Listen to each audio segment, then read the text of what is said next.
Hello guys, welcome to my YouTube channel. आज हम बात करेंगे डीसी और एलएसजी की। माफी चाहता हूँ, आज थोड़ा आवाज़ ख़राब होगा क्योंकि सर्दी हो गया है भाई। इसीलिए शुरू करते हैं डीसी से। और ये दोनों टीम अभी तक ट्रॉफी जीती नहीं है, कोशिश जारी है। यहाँ तक कि गोइनका साहब ने केएल राहुल को भी बहुत सारे फटकार लगा दिए थे एक सीजन में। उसके बाद इन्होंने टीम बदल ली, दिल्ली में ही आ गए। तो इस बार इनका राइवलरी बढ़िया देखने को मिला, क्योंकि भाई देखो, दिग्विजय राठौर और नीतीश राणा का अलग लफड़ा चल रहा था डीपीएल में, दिल्ली प्रीमियर लीग। और ये संजीव गोयनका और केएल राहुल का तो चल ही रहा है, जो भी है चल रहा था। तो हम दिल्ली की सबसे पहले बात करेंगे। इनको कुछ ज़्यादा स्लॉट्स तो भरने नहीं है, केवल मेरे को लगता है एक ओपनर चाहिए और एक और कोई चाहिए, तो फिनिशर चाहिए बस। बाकी बैटिंग और बॉलिंग इनकी बहुत तगड़ी है। और इनके पास 21.8 सीआर बचे हुए हैं। तो ये तो लग रहा है कि अगर चाहेंगे तो ओपनर भी ले ही आएंगे। और फिनिशर सुनने में आ रहा है आंद्रे रसल, लेकिन खिलाएंगे कहाँ भाई? यहाँ फिनिशर की तो यहाँ पे लाइन लगी हुई है।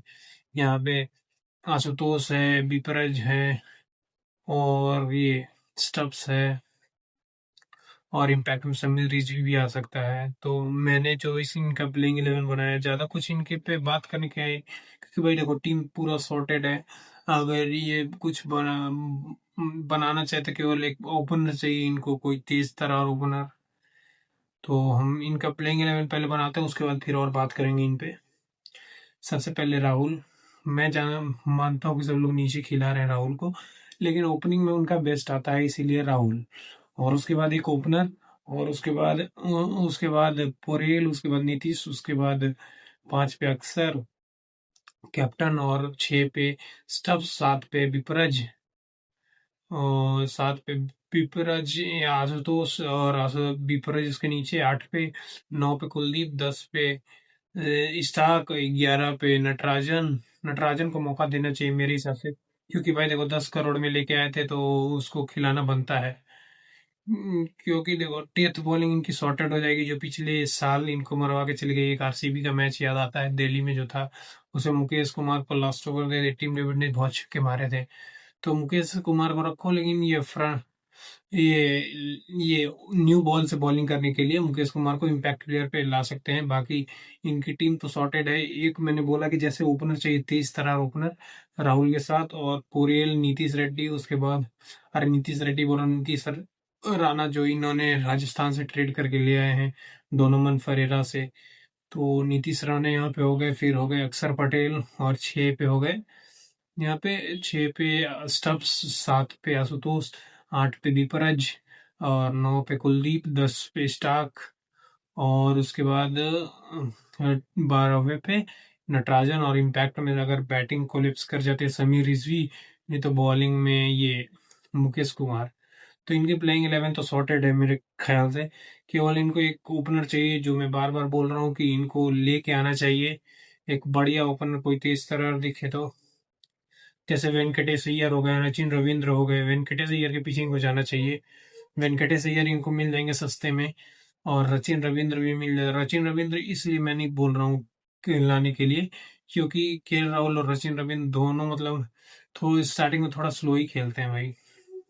मतलब पिछले साल बहुत कुछ बदल गया था, राहुल अलग तरह से बैटिंग करने लगे थे, लेकिन फिर भी अगर एक तेज हो पा रहा है तो Venkatesh Iyer is a solid भाई। अगर ये लेते हैं तो उसके बाद इनकी टीम बहुत सॉलिड हो जाएगी, कॉम्पोजिशन। और अब और इनके मेरे को जितनी चांसेस इस बार बहुत ज़्यादा लग रहे हैं, अगर कप्तानी ठीक होती है, और मतलब प्लेयर परफॉर्म, मतलब उसमें तो सबके सब टीमों के लिए वो है कंडीशन की प्लेयर परफॉर्म करते हैं कि नहीं करते हैं। लेकिन ये ठीक बढ़िया टीम लग रही है। इनको रिलीज के लिए मैं दूंगा ये 8.5, और ये प्लेइंग 11 में 9 दूंगा भाई, क्योंकि भाई ओपनर एक वो हो रहा है, तो उसको अगर ले आते हैं तो इनकी टीम 9.5 इतनी बढ़िया है। एकदम बढ़िया खेल खेल भी रही थी पिछले साल। वो तो लास्ट में जाते जाते इन्होंने चार लास्ट के 5-6 मैच लगातार आ गए, तो प्लेऑफ से बाहर हो गए, नहीं तो ये प्लेऑफ जाने वाली ही टीम थी। तो अब हम बात करते हैं एलएसजी की। तो एलएसजी के पास एक फिनिशर चाहिए, जो इन्होंने डेविड मिलर को छोड़ा है। एक बॉलर चाहिए ओवरसीज जो शमी का साथ दे, नहीं तो फिर यही हो जाएगा पंजाब वाला हाल की अर्शदीप उधर से बॉलिंग कर रहा है, उधर से उसका साथ देने वाला कोई नहीं है। तो मेरे हिसाब से इनको रवि बिश्नोई भी नहीं छोड़ना चाहिए था, एक सीजन खराब हुआ था उसका। लेकिन ये मोहम्मद शमी के साथ एक कोई बढ़िया बॉलर चाहिए, क्योंकि भाई देखो मोहसिन का भी स्टेटस कुछ पता नहीं है, और मयंक का सुनने में आ रहा है कि 70-80% अभी फिट हुए हैं। वो भी आईपीएल तक फिट रहते हैं कि नहीं रहते हैं। सब्जेक्ट टू फिटनेस इनके प्लेयरों का बहुत ज्यादा है, जैसे मोहसिन हो गए, मयंक हो गए। तो ये दोनों अगर फिट रहते तो टीम बढ़िया है, ये प्ले ऑफ जाने वाली डार्क हॉर्स जिसको कहते हैं। इनका अगर प्लेइंग 11 देखें, रिलीज लिस्ट से मैं थोड़ा हैरान था, इसीलिए मैं इनको दूंगा 7.5, क्योंकि बिश्नोई मैंने एक्सपेक्ट नहीं किया था। मिलर मैंने बोला था, वो जो आप पिछले वाले सारे जो मैंने वीडियो बना रखे उसमें जाके आप देख सकते हैं। तो इनका अगर हम प्लेइंग 11 बनाए तो ये मार्करम, ऋषभ। और ऋषभ को मैंने इसलिए 3 पे रखा है क्योंकि वो 3 पे ही खेलना चाहते थे, इसीलिए जहीर खान ने वो पूरन को खिलाया था, इसीलिए उनको मतलब हटा दिया गया, या फिर जो भी कुछ बात हुई वो जम नहीं रहा था इनके बीच में।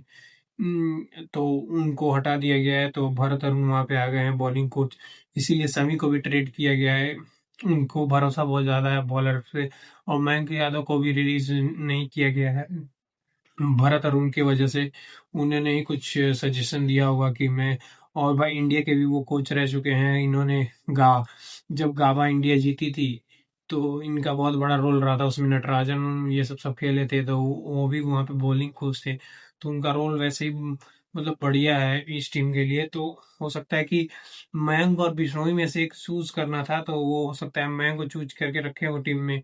तो इनका प्लेइंग 11 मार्करम, ऋषभ पंत, पूरन, और 5 पे बडोनी, 6 पे मैक्सवेल के पीछे अगर ये जाएंगे तो वो एक फिनिशर इनको चाहिए ही चाहिए।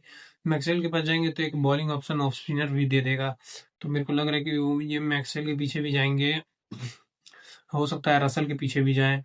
तो एक फिनिशर इनको चाहिए। और बाकी 7 पे अब्दुल समद, 8 पे शहबाज अहमद, 9 पे दिग्वेश राठी और समी भाई, और फिर मोहसिन और मयंक। फिर भी थोड़ा सा इन एक्सपीरियंस बॉलिंग में लग रहा है, लेकिन अगर बॉलर कोई बढ़िया मतलब ओवरसीज तो आ नहीं रहा है कि अगर मान लो अगर ये ले भी लेते हैं तो खिलाएंगे ही खिलाएंगे। अब अगर खिलाते भी हैं तो ऊपर मैक्सवेल फिर नहीं खेल पाएगा, उसके ऊपर भी बैटिंग शॉट हो जाएगा एक। तो मेरे को लगता है कि ये ऐसे खिलाएंगे, ऐसा ही टीम कुछ मतलब ऑलराउंडर इनको चाहिए, मैक्सवेल वैक्सवेल टाइप और रसल टाइप। तो ये भी टीम बढ़िया है। डार्क हॉर्स, आईपीएल की डार्क हॉर्स इस साल मतलब मानिए कि Lucknow super giants dark horse है। यहाँ ये जीतने के का मतलब पिछले साल जो मार्स का फॉर्म था, मार्करम का फॉर्म था, पूरन का फॉर्म था, एक लंबे लंबे छक्के, और ऋषभ तो वो पिछले साल फॉर्म में नहीं दिखे। और ऋषभ अपनी कैप्टनसी में मतलब थोड़ा प्रेशर कम ले, भाई मैंने देखा बहुत ज्यादा प्राइस टैग का प्रेशर लेके खेल रहे थे वो, इसीलिए उनका परफॉर्मेंस भी नहीं आ रहा था। तो मेरा ये मानना है, नहीं तो इनका रिलीज लिस्ट देख के मैंने बोला कि जैसे 7.5 मैंने रेटिंग दिया है, तो अगर टीम देखा जाए तो वैसे ठीक है। तो इनको मैं 8.5 ही दूंगा 10 में से, क्योंकि एक फिनिशर के लैक है, लैक कर रही है टीम, और उसके बाद एक फॉरेनर बॉलर के लिए। बस यहीं तक था आज का वीडियो। आज मेरा थोड़ा गला खराब है, तो आज दो ही टीमों का ये प्लेइंग 11 और ये रिटेन एनालिसिस में कर पाऊंगा। तब तक के लिए thank you so much for watching. Bye bye, जय हिंद, लाइक शेयर सब्सक्राइब।